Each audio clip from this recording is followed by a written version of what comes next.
오늘 함께 나눌 하나님의 말씀은 고린도전서 12장 전체입니다.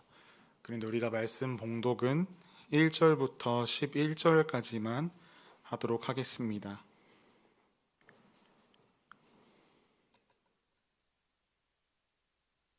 저와 여러분이 한 절씩 교독하여 읽도록 하겠습니다. 형제들아, 신령한 것에 대하여 나는 너희가 알지 못하기를 원하지 아니하노니 너희도 알거니와 너희가 이방인으로 있을 때에 말 못하는 우상에게로 이끌려갔느니라. 그러므로 내가 너희에게 알리노니 하나님의 영으로 말하는 자는 누구든지 예수를 저주할 자라 하지 아니하고 또 성령으로 아니하고는 누구든지 예수를 주시라 할 수 없느니라. 은사는 여러 가지나 성령은 같고 직분은 여러 가지나 주는 같으며 또 사역은 여러 가지나 모든 것을 모든 사람 가운데서 이루시는 하나님은 같으니 각 사람에게 성령을 나타내심은 유익하게 하려 하심이라. 어떤 사람에게는 성령으로 말미암아 지혜의 말씀을, 어떤 사람에게는 같은 성령을 따라 지식의 말씀을, 다른 사람에게는 같은 성령으로 믿음을, 어떤 사람에게는 한 성령으로 병 고치는 은사를, 어떤 사람에게는 능력 행함을, 어떤 사람에게는 예언함을, 어떤 사람에게는 영들 분별함을, 다른 사람에게는 각종 방언 말함을, 어떤 사람에게는 방언들을 함께 통역함을 읽겠습니다. 주시나니 이 모든 일은 같은 한 성령이 행하사 그의 뜻대로 각 사람에게 나누어 주시는 것이니라. 아멘. 은사로 세워져 가는 그리스도의 몸이라는 제목으로 말씀을 나누겠습니다. 오늘 본문이 속해 있는 고린도 전서는 사도 바울이 고린도 교회의 성도들에게 보낸 편지입니다. 고린도 전서의 내용은 고린도 성도들에게 받은 질문들에 대한 답변으로 이루어져 있습니다. 사도 바울은 편지 속에 고린도 교회 안에 있었던 많은 도덕적인 문제들, 그리고 신앙적인 문제들에 대한 답을 제시합니다. 고린도 교회는 바울이 2차 전도 여행을 할 때에 약 1년 반 정도의 시간을 보내며 개척한 교회입니다. 고린도 교회가 있었던 이 고린도 지역은 헬라의 상업 중심 도시로서 헬라의 가장 중요한 도시였습니다. 여행자나 상인들이 헬라 본토에 들어가기 위해서는 이 고린도 땅을 무조건 통과해야 했습니다. 여러 거대 상업 도시들이 그러했듯이 고린도 역시 다양한 외부 문화에 열려 있었습니다.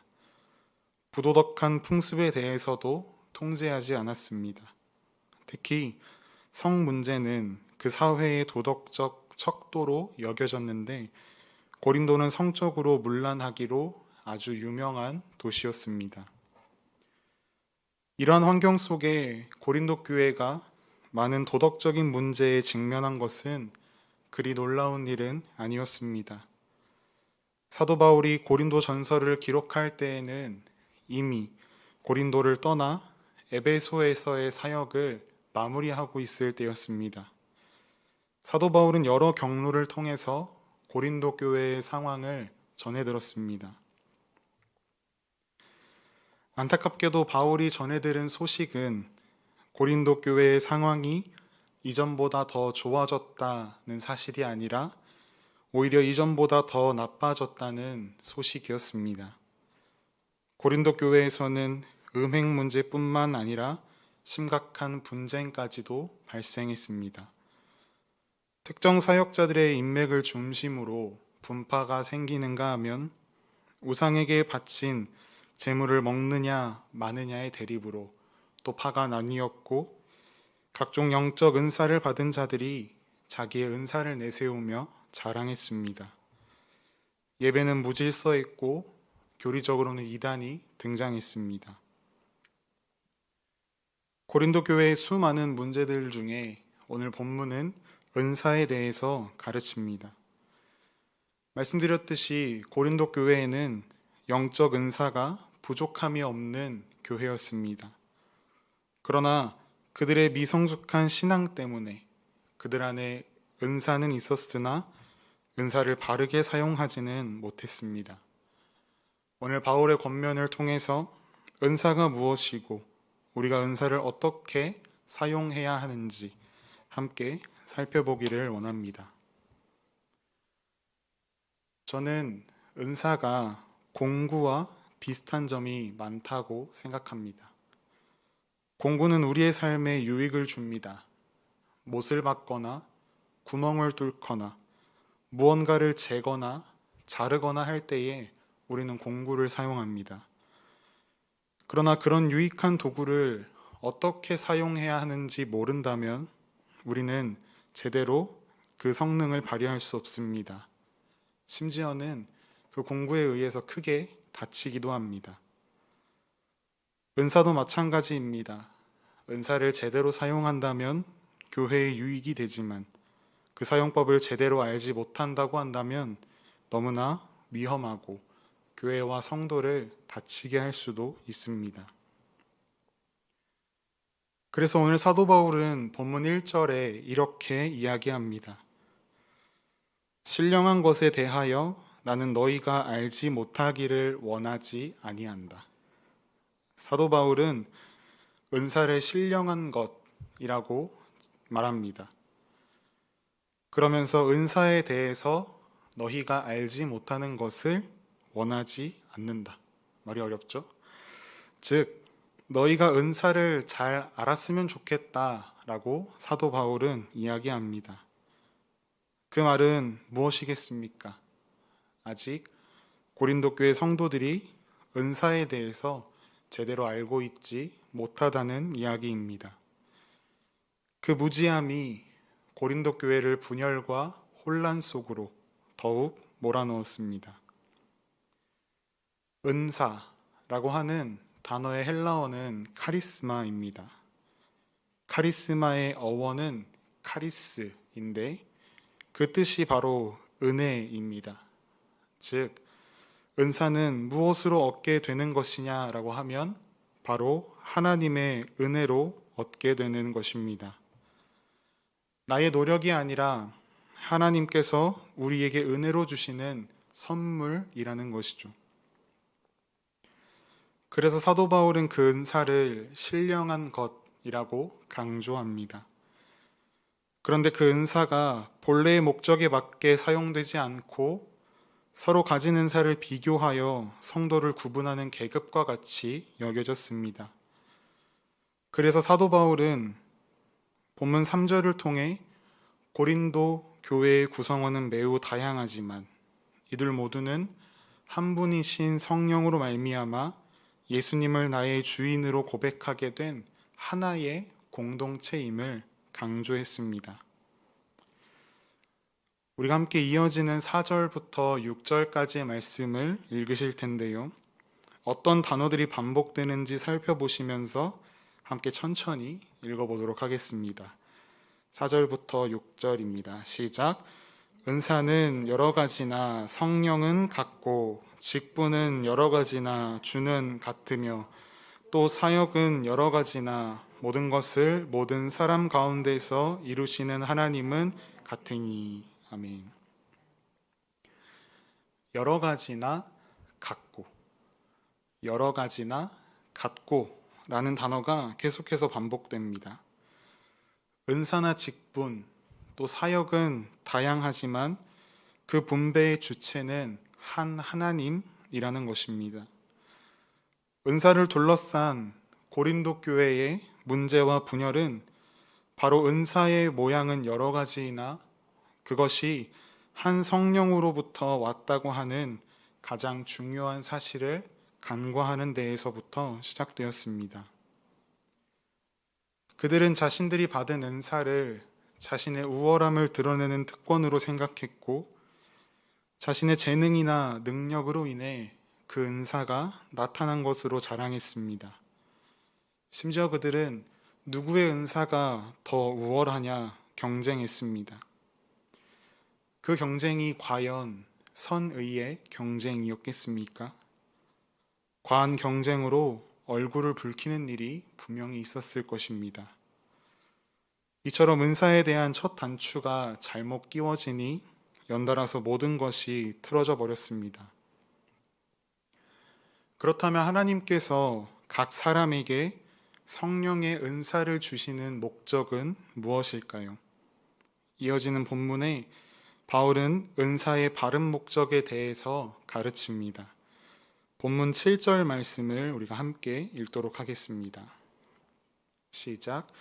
각 사람에게 성령을 나타내심은 유익하게 하려 하심이라. 아멘. 은사의 목적이 무엇이라고 이야기합니까?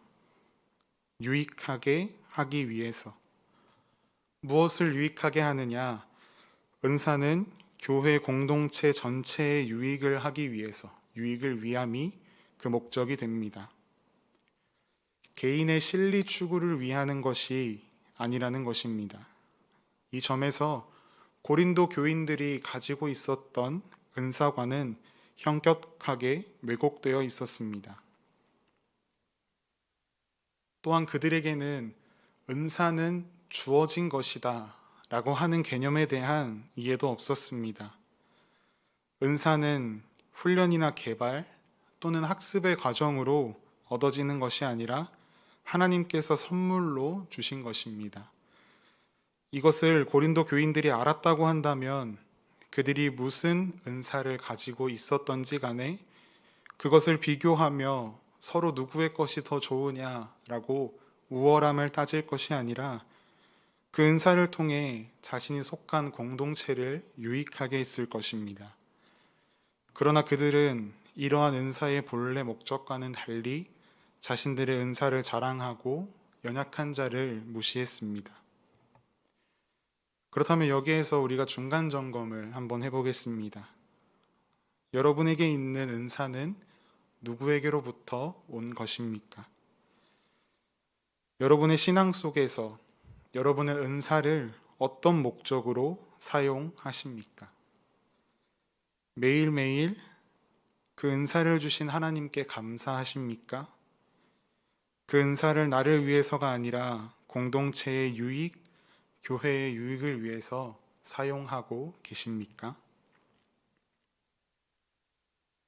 이런 질문을 드리면 이렇게 대답하시는 분이 있습니다.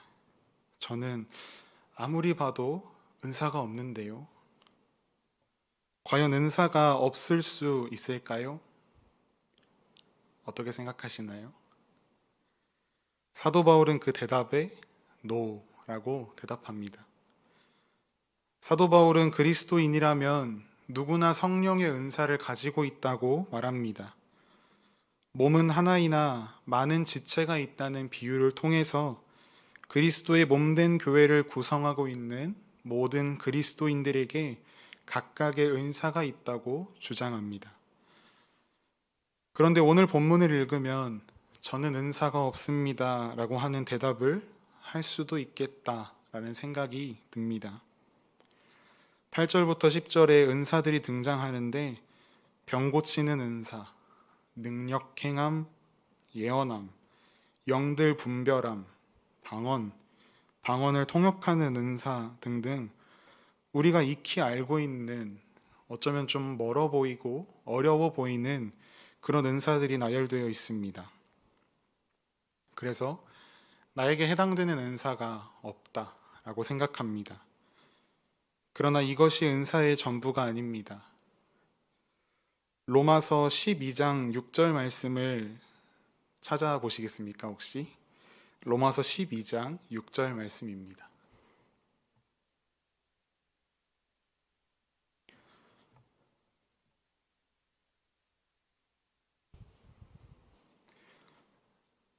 찾으셨나요? 로마서 12장 6절 말씀 함께 읽으시겠습니다. 우리에게 주신 은혜대로 받은 은사가 각각 다르니 혹 예언이면 믿음의 분수대로, 혹 섬기는 일이면 섬기는 일로, 혹 가르치는 자면 가르치는 일로, 혹 위로하는 자면 위로하는 일로, 구제하는 자는 성실함으로, 다스리는 자는 부지런함으로, 긍휼을 베푸는 자는 즐거움으로 할 것이니라. 아멘. 방언이나 예언 또는 병을 고치는 능력을 행하는 것뿐만 아니라 누군가를 섬기는 일, 또한 누군가를 가르치는 것, 누군가를 위로하는 것 또한 다 하나님께서 주신 은사입니다. 이 외에도 수많은 은사들이 있습니다. 하나님께서는 성령의 충만함을 입은 성도들에게 이렇게 다양한 은사를 배분하여 선물로 주십니다. 내가 이전에는 잘 하지 못했었는데 예수 그리스도를 믿고 그분을 나의 주님으로 영접하고 성령과 동행하는 삶 가운데에 하나님께서 내게 갑자기 잘하게 하신 것, 그런 것이 있다고 한다면 바로 하나님께서 여러분에 주신 선물, 은사입니다. 그렇다면 하나님께서는 왜 이렇게 다양한 은사를 나누어 주시는 걸까요? 그것에도 이유가 있습니다. 오늘 함께 읽은 본문 뒤에 이어지는 내용에서 우리의 몸이 또한 은사가 지체로 잘 설명되어 있습니다. 은사는 어떤 목적으로 하나님께서 우리에게 주신 것이라고 제가 말씀드렸습니까? 교회를 유익하게 하기 위해서. 그렇다면 우리 몸에 있는 각 지체들은 무엇을 위해 존재할까요? 우리 몸 전체를 유익하게 하기 위해서 존재합니다. 몸의 모든 지체가 한 가지로 구성되어 있다고 한번 생각해 보십시오. 우리의 몸에 머리만 있고 나머지는 팔만 잔뜩 있다고 생각한다면 징그럽기도 하지만 우리의 몸에 전혀 유익이 되지 않을 것입니다. 팔과 다리, 눈, 코, 입, 허리, 등, 목 등등의 각각의 신체 기관이 존재하고 그것들 모두가 함께 한 몸을 이룰 때에 우리의 몸 전체를 유익하게 하는 것처럼 은사도 마찬가지입니다. 모두가 방언만 하고 있어서 되겠습니까? 모두가 예언만 해서 되겠습니까? 어떤 이는 교사로, 어떤 이는 반주자로, 누구는 안내자로, 누구는 식사 당번으로, 누구는 말씀 전하는 자로, 누구는 청소하는 자로. 이렇게 그리스도를 중심으로 각각의 은사대로 섬길 때에 그리스도의 몸된 교회에 유익이 되는 것입니다. 베드로전서 4장 10절은 이렇게 말씀합니다. 우리 앞을 보시고 함께 읽으시겠습니다.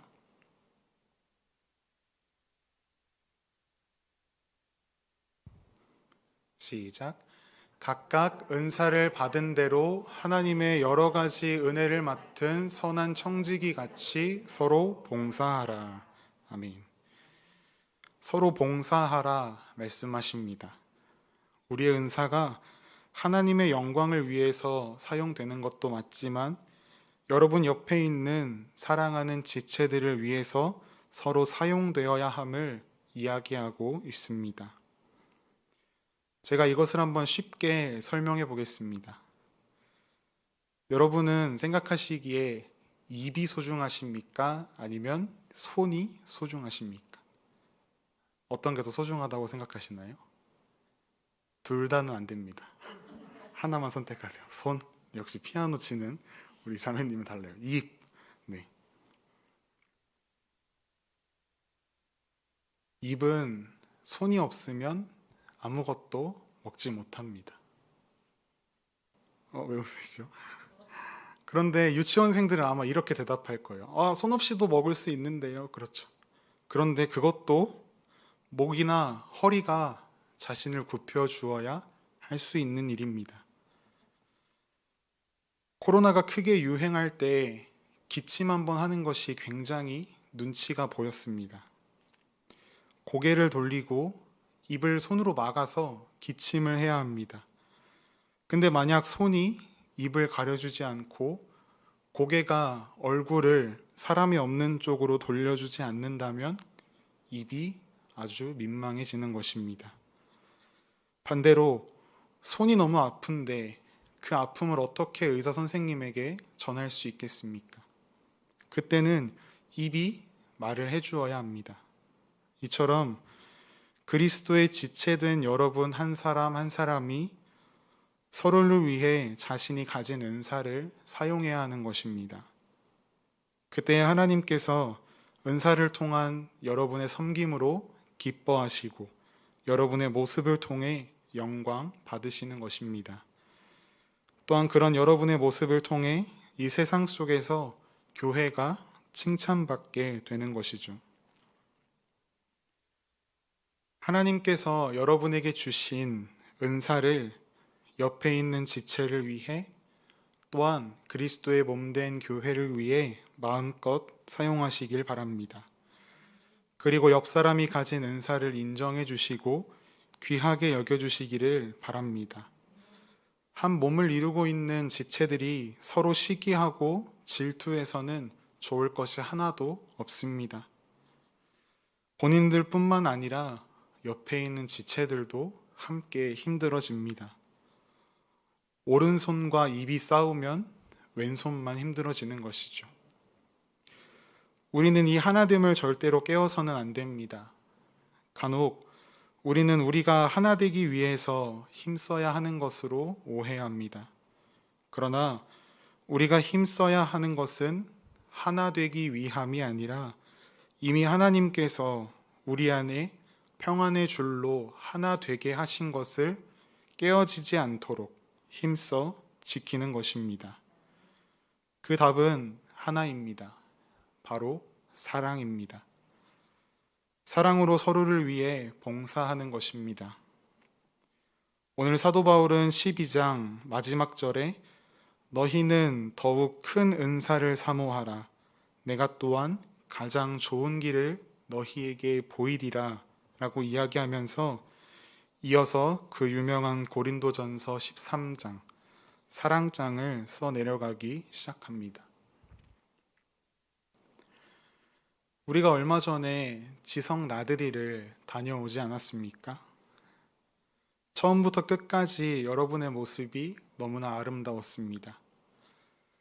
철저한 준비의 은사가 있는 분들은 답사를 다녀오고 예약을 했습니다. 운전의 은사가 있으신 분들이 성도님들을 함께 차에 태워서 이동했고, 결제의 은사가 있으신 분은 아무도 모르는 사이에 그 누구보다 빠르게 본인의 카드를 긁으셨습니다. 또 어떤 성도님은 과일을 깎아서 배부른 우리를 더 배부르게 해주셨고, 누구는 공정한 심판으로 재미있는 족구 경기가 이루어지도록 하셨습니다.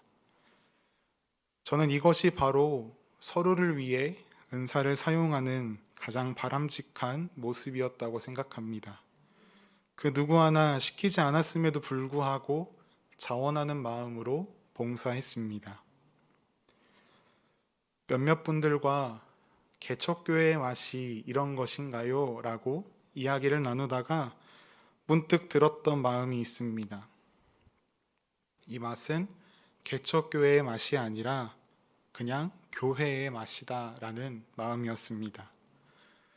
우리가 이 자리에서 함께 예배하는 지체들의 수가 점점 늘어가더라도 우리가 느꼈던 그 교회의 맛을 잃어서는 안 됩니다. 우리 남동탄 지성교회에 그 누가 오더라도 이게 바로 교회의 맛이구나 라는 것을 보여줄 수 있는 성숙한 믿음의 공동체가 되기를 간절히 소망합니다. 그리스도의 몸된 지체된 여러분이 하나님께서 주신 은사를 마음껏 사용하고 발휘함으로 말미암아 사랑하는 교회가 영육 간에 부흥하고 하나님의 나라가 더욱 견고히 세워져 갈 것입니다. 우리 그날을 함께 꿈꾸시면서 말씀대로 매일매일 살아가십시다.